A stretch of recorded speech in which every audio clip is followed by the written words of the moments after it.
Assalamualaikum warahmatullahi wabarakatuh. Halo sahabat sosiologi di seluruh Indonesia. Jumpa lagi dengan saya Nur Najmi di channel Nyembir.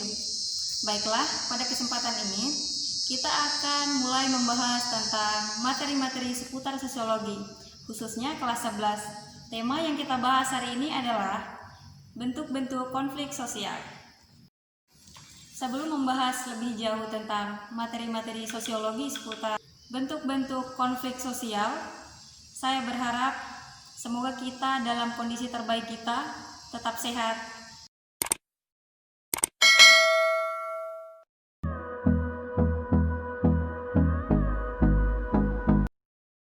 Sekarang kita akan masuk kepada tema pembahasan bentuk-bentuk konflik sosial. Bentuk konflik sosial yang dilihat dari sifat, yaitu yang pertama bentuk konflik sosial konstruktif dan bentuk destruktif.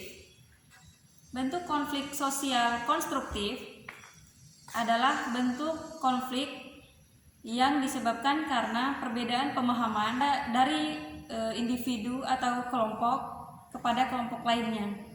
Sedangkan konflik ini dapat menimbulkan konsensus, menciptakan suatu perbaikan dalam suatu hubungan, sehingga konflik ini nantinya akan memberikan nilai positif dan pengembangan organisasi atau komunitas. Mari kita simak contoh-contoh berikut. Saifur Rahman dan Ika Reski atau pasangan Suka mendatangi Bawaslu Dompu untuk menyerahkan dokumen gugatan yang ditujukan kepada KPUD Dompu. Gugatan ini dilayangkan terkait keputusan KPU yang menyatakan pasangan Suka tidak memenuhi syarat untuk maju dalam Pilkada 2020. Kuasa hukum pasangan Suka, Rusdiansyah, menyatakan surat edaran KPU RI terkait pencalonan ex-narapidana 2020 sangat merugikan pasangan Suka. Sedangkan bentuk konflik sosial destruktif yaitu terjadi karena ada rasa benci atau rasa tidak suka terhadap pihak lain atau kelompok lain. Kelompok ras, suku, agama, aliran politik, dan sebagainya.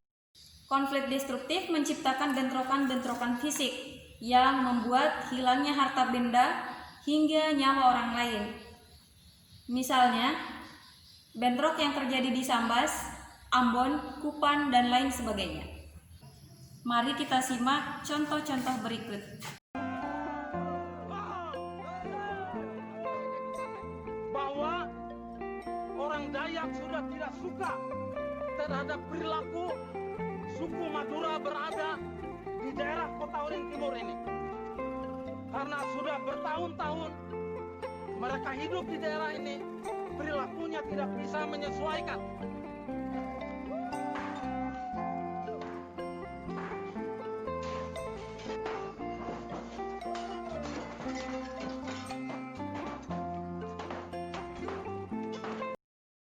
Kerusuhan Ambon tahun 1999 merupakan sebuah peristiwa pilu yang sangat hitam dalam sejarah perjalanan kota Ambon. Di tahun 1999 merupakan satu peristiwa kelam yang sangat perlu kita ambil pelajaran dari kejadian ini.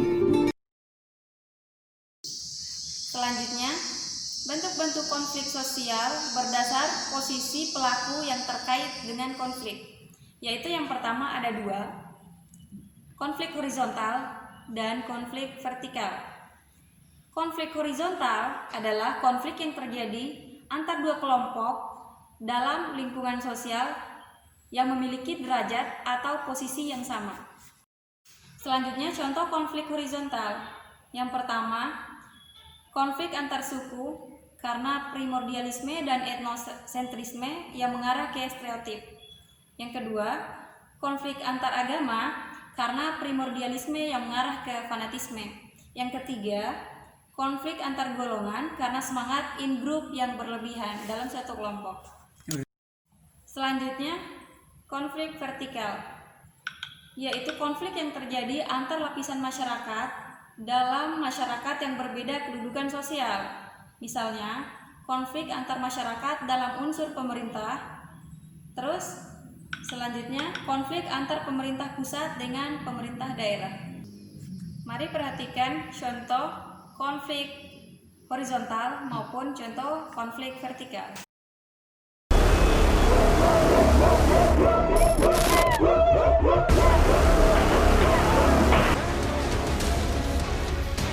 Dua provinsi paling timur Indonesia membara. Aksi demo berujung pembakaran terjadi di sejumlah kota dan kabupaten di Papua dan Papua Barat. Aksi demo pertama pecah di kota minyak Manokwari, Papua Barat. Aksi massa demo damai berakhir rusuh. Massa membakar kantor DPRD Papua Barat, membakar sejumlah kendaraan, merusak sejumlah ATM, dan merubuhkan tiang lampu lalu lintas. Tercatat lebih dari 10 fasilitas publik rusak. Belum lagi padam api di kota Manokwari. Aksi demo juga pecah di kota Sorong dengan modus yang sama. Ribuan massa yang semula melakukan aksi demo damai berakhir rusuh dengan membakar sejumlah perkantoran. Kerusuhan yang berbau sara terjadi lagi di Indonesia. Satu gereja di Desa Sukamakmur, Gunung Meria, Aceh Singkil dilaporkan dibakar massa pada 13 Oktober 2015. Anda di sini ini mau ngapain? Saya tanya mau bubarin orang beribadah. Akibat permasalahan izin mendirikan bangunan, Gereja Kristen Indonesia atau GKI Yasmin diblokir dan dilarang beribadah oleh kepolisian setempat. Kekerasan terhadap jemaah Ahmadiyah kembali terjadi lagi di Cikesik, Banten pada 6 Februari 2011. Penyerangan ini bermula ketika jemaah Ahmadiyah tengah berkumpul di rumah pimpinan Ahmadiyah Cikesik. Melihat berkumpulnya jemaah Ahmadiyah, kemudian warga meminta mereka membubarkan diri, namun jemaah Ahmadiyah menolak. Penyerangan jemaah sholat Idul Fitri Tolikara. Ratusan orang dari Gereja Injil di Indonesia atau GIDI menyerang Muslim Tolikara yang sedang melaksanakan sholat Idul Fitri di lapangan Koramil Tolikara pada Jumat 17 Juli 2015. Sahabat-sahabat sosiologi di seluruh Indonesia, itulah pembahasan kita mengenai bentuk-bentuk konflik sosial. Setidaknya ada 2. Demikianlah pembahasan kita kali ini. Marilah kita akhiri. Assalamualaikum warahmatullahi wabarakatuh.